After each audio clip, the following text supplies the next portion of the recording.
After my wife's death, I inherited her restaurant, but my mother-in-law walked in with a realtor and said, "We're turning this place into a boutique hotel." I chuckled, tossed her a legal paper, and said, "Try that again, and you'll be sued for trespassing." She froze as my lawyer stepped forward. I didn't plan on owning a restaurant. Not really. I was always the guy behind the guy, the second in command, the sous chef with burned arms and a permanent layer of garlic in his pores. I was content in the chaos of someone else's kitchen. Until Isla died.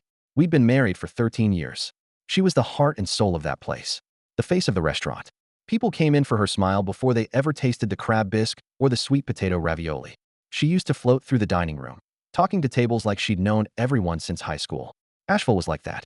Small enough for everyone to know your business, big enough to pretend they didn't. When the cancer came back, she didn't even flinch. Isla had this unnerving ability to stay calm even when her body was waging war against her. "Let's get our things in order," she said one night while I massaged her swollen feet, just in case. We sat at the old oak table in our kitchen with tea that went cold too fast and a lawyer who smelled like mothballs in time. Isla left everything to me.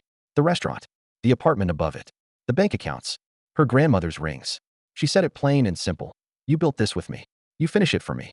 I didn't think it would happen so soon. The funeral was a blur. So many faces. So many casseroles. The restaurant closed for a week, and when we reopened, the regulars came in quieter, gentler. They left bigger tips. But something had shifted. The energy was different without Isla's laugh echoing from the kitchen. I tried to keep everything running the same. Same menu. Same layout. Even the chalkboard sign out front with Isla's handwriting preserved under a clear sheet of plastic. But grief isn't tidy. It leaks into everything. Staff started quitting. Regulars started showing up less. There were nights I sat alone in the back office, staring at unpaid invoices, asking out loud, "What the hell am I doing?" Then came that Tuesday. I was cleaning the espresso machine. Isla always said if you treated your tools with respect, they'd never fail you. The sun poured through the front windows in that familiar late morning way that made the place glow. I had a playlist on. Something mellow. Brandy Carlisle, maybe. I remember because the music stopped when the door opened. It was Francine, Isla's mother. I hadn't seen her since the funeral. She hadn't called, hadn't stopped by, just disappeared into whatever gilded corner of town she crawled back into. She never liked me much. Too quiet. Too middle class. Too not enough. She walked in like she owned the place. She was dressed like she was headed to some charity brunch. Pearls, heels, that overly sprayed helmet of silver blonde hair. Behind her was a tall man in a suit, carrying a binder, looking around like he was mentally measuring walls.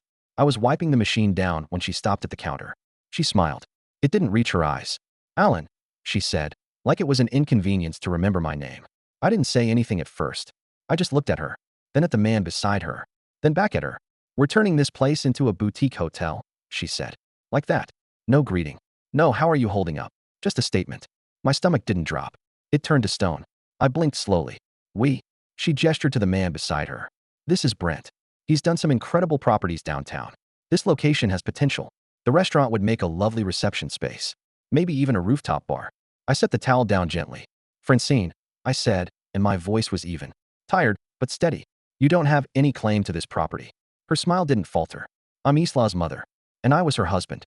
She raised an eyebrow, which lasted, what, a little over a decade. 13 years, I said, which is exactly how long I worked beside her. Built this with her. Bled into this place. Brent cleared his throat like he wanted to disappear. Francine turned her attention to the room. She would have wanted something more meaningful than this. Diner. The word hung in the air like an insult. I walked around the counter. Calm. Focused. I reached into the back office, pulled out the folder I kept there, the one Isla and I had put together in that last month when she knew. I handed it to her. Inside were all the documents. The will. The deed. The notarized instructions. Her wishes. Francine flipped through it. Her expression shifted just slightly. Enough for me to see the color drain from her cheeks. I said nothing more. I didn't need to. At that moment, Callie, my lawyer, stepped from the hallway. She'd been there reviewing permits, helping me keep the place running. She stood beside me, arms folded. She didn't say a word either. Just stood there, a quiet wall of authority. Francine shut the folder slowly. Handed it back. She didn't say goodbye. The door closed behind her with a soft jingle. I leaned against the counter and took the deepest breath I'd taken in weeks. But that wasn't the end. Because people like Francine don't take no for an answer. A week later, I noticed someone taking photos of the building from across the street. Another day, a letter showed up, some vague inquiry about buying the property. Then another. I started documenting everything. Callie helped file a cease and desist when a survey crew tried to walk in pretending they were with the city. I began to realize this wasn't just about a building. This was about control. About legacy. About a woman who couldn't believe her daughter left everything to the quiet man with calloused hands. But she hadn't left it to me out of pity. She left it to me because I loved her. Because I showed up, every day, through the chemo and the hair loss and the nights we just held each other and pretended the world wasn't collapsing. I slept in that restaurant some nights, in the office chair, with a space heater pointed at my legs. Because it felt like Isla was still there. Because I was terrified if I left, I'd come back to find someone else behind the counter. This wasn't just a business. It was the last piece of her I had left. And I wasn't letting it go. It's strange how quickly a place can start to feel like a battlefield. The restaurant, once filled with the smells of baked rosemary bread and cinnamon, began to feel like a front line. I started noticing things that weren't right. Strange cars parked out front late at night. Unfamiliar faces loitering around pretending to check their phones while clearly watching the windows. One afternoon, I came in to find the back door slightly ajar. Nothing was taken, but the bolt had fresh scratches. I didn't have to guess twice who might be behind it. Callie told me to install cameras, so I did, inside and out. I stopped using the alley entrance and had the locks changed, even though Isla's key still hung on my ring like a relic. Every night I'd walk through the dining room and talk out loud like she was still listening. "They're trying again, love," I'd whisper. "But I'm not giving them an inch." Francine started getting more aggressive, but in ways that didn't leave fingerprints. Anonymous city complaints. Suddenly, health inspectors were showing up twice a month instead of twice a year. I caught wind that she was shopping the property to developers, claiming the ownership was in flux. Callie said it was a scare tactic. "She's hoping to make you feel like the ground is shifting so you'll just give in." But I didn't give in. Instead, I doubled down. We changed the menu slightly, added some things Isla had always dreamed of putting in rotation but never had the chance. I started opening earlier, offering breakfast for the first time in 5 years. People came, mostly out of curiosity at first. Then because the food was good. Then because they remembered Isla. I printed out her photo, the one of her in the herb garden behind the building, sunlight on her shoulders, that crooked smile like she'd just made a joke only she understood. I hung it by the hostess stand. People noticed. Some stopped in front of it and just stared for a moment. One man, an old regular, touched the frame and whispered, "She got me through my divorce, you know." But even as I poured myself into the business, the tension behind the scenes was boiling. The worst day came on a rainy Thursday in November. I was sitting in the office going over payroll when I heard raised voices out front. Not angry, more like businesslike. I got up slowly and walked through the swinging door. Francine was back. But this time, she didn't come quietly. She stood near the window with 3 people, 2 men in suits and 1 woman in a tailored dress, clipboard in hand. One of the men had a camera slung around his neck. They were walking the perimeter, pointing at structural beams, nodding like they were already seeing where the elevator would go. I stood there for a few seconds before clearing my throat. Francine turned, saw me, and gave me that same expression she wore at Isla's funeral, like she was doing the world a favor by just showing up. "We're conducting a site evaluation," she said, before I could speak. I laughed, loud enough that it startled the guy with the camera. "Did you forget where you are?" I said. "Or are you just hoping I'll forget I have legal ownership?" She didn't flinch. "This place is undervalued. You're letting it rot when it could be something special." I stepped closer. "It is something special. It's hers." Francine's lips thinned. She was sentimental. "You're just being stubborn. You're trespassing," I said, pointing toward the door. "All of you." Camera guy looked at Francine. "I thought you had rights." "She doesn't," I said. That's when Callie walked in from the back, carrying a stack of papers. She didn't raise her voice. She didn't have to. She laid the documents on the front counter, and with a quiet steel in her tone, said, "This is your final written notice. The next time you step foot inside this establishment without express permission, we'll pursue legal action." Francine looked at me with something new in her expression, something like disbelief that I was still standing. The group left, eventually, quietly. After they were gone, I stood by the front window, watching them get into a black SUV. Francine paused before she got in. She looked back at the building, not at me.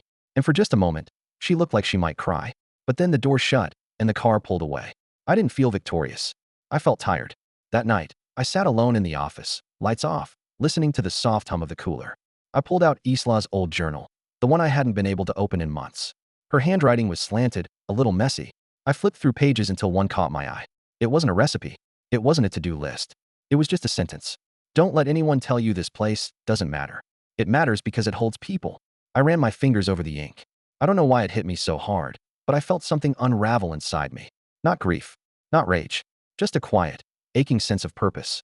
That's when I knew, no matter what Francine did next, I wasn't just defending a property. I was defending a legacy, a memory, a love that built something lasting in a world that keeps trying to tear things down. The days following that confrontation were oddly quiet. Too quiet, if I'm being honest. It felt like the air before a storm, where everything pauses and the world holds its breath. Business carried on as usual, breakfast rushes, lunch lulls, and the quiet hum of dinner service with soft jazz playing through speakers that Isla picked out. But I didn't trust the quiet. Not from Francine.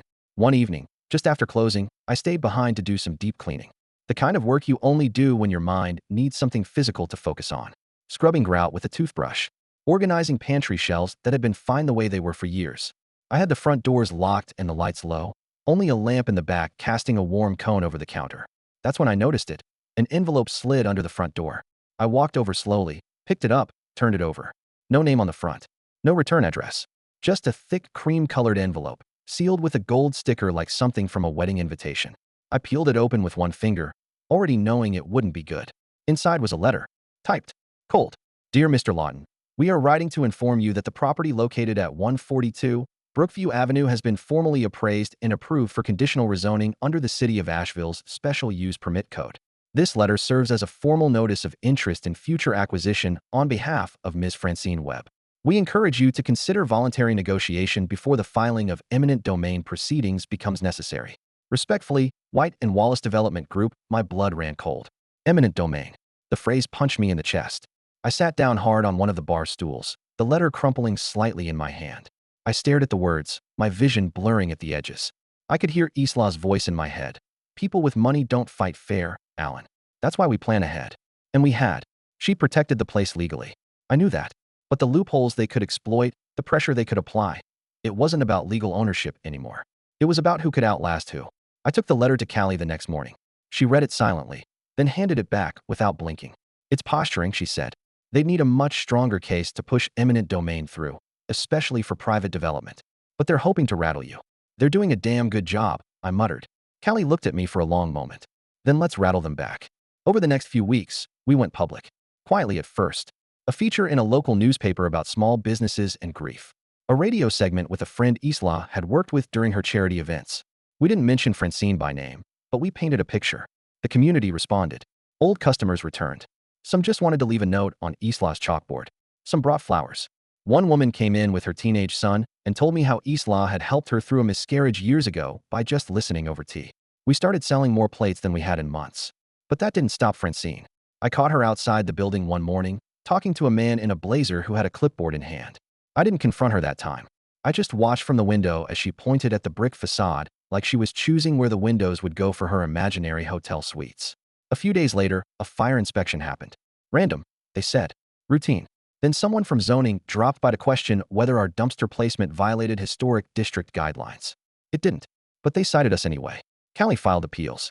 I paid fines I didn't have the energy to fight. We kept cooking, kept cleaning, kept showing up. But the emotional toll was catching up to me. I started forgetting orders, burning things, snapping at staff.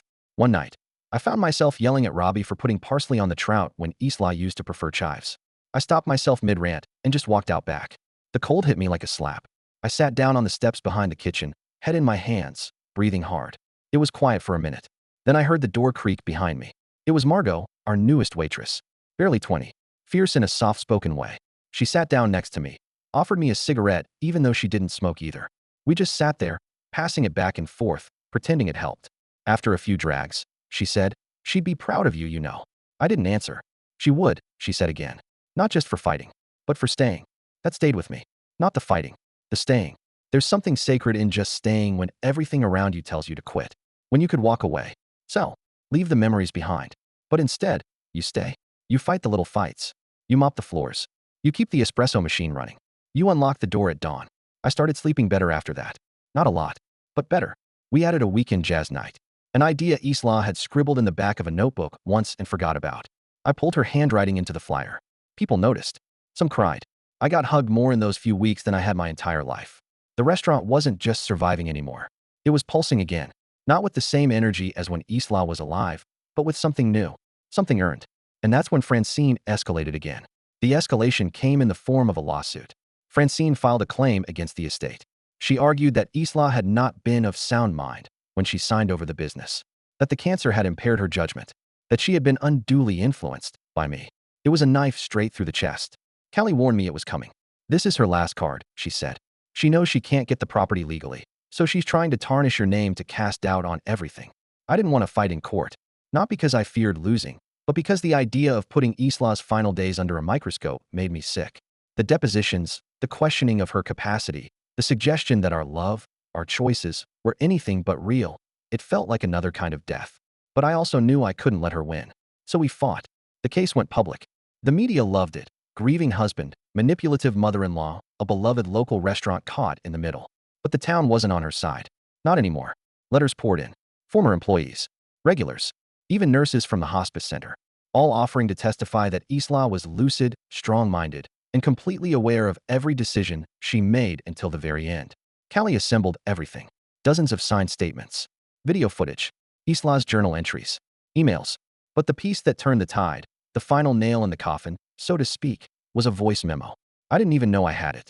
One of the younger kitchen staff had found Isla's old phone in a drawer. The battery was dead, but we charged it up out of curiosity. There were messages on there I'd never heard. Little audio memos Isla used to record her thoughts. And one of them was recorded the week before she passed. In it, she sounded tired, yes, but sharp, clear, herself. If you're hearing this, Alan, it means someone's trying to undo what I left for you. Don't let them. You were my partner, my choice. You kept me alive longer than I had any right to hope for. This place, this little restaurant, it was never just mine. It was ours. Let it stay that way. I played that for the court. Francine didn't show up that day. Her lawyer did, but she didn't.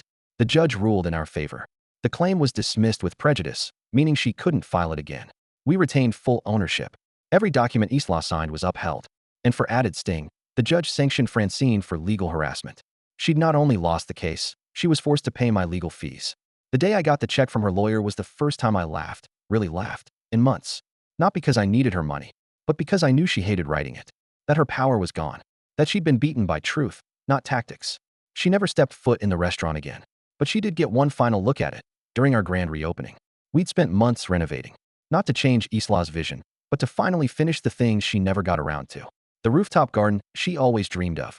A tiny library nook in the back with cookbooks and journals. We called it Isla's Corner. The event was packed. Press, friends, strangers, live music, candles, laughter. Her favorite wine flowed freely. And just as I stepped out to greet everyone, I spotted a car across the street. It was her, Francine, in the back seat of a town car, watching through the window. No pearls this time. No clipboard.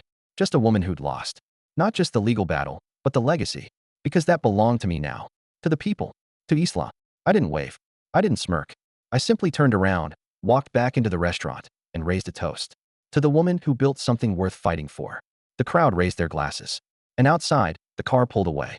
That night, I locked up the place myself. Walked through the empty dining room. Touched the tables, flipped off the lights. And as I stood by the front door, I looked up at her photo near the chalkboard and whispered, "We did it, love. We stayed." And for the first time, I didn't feel alone.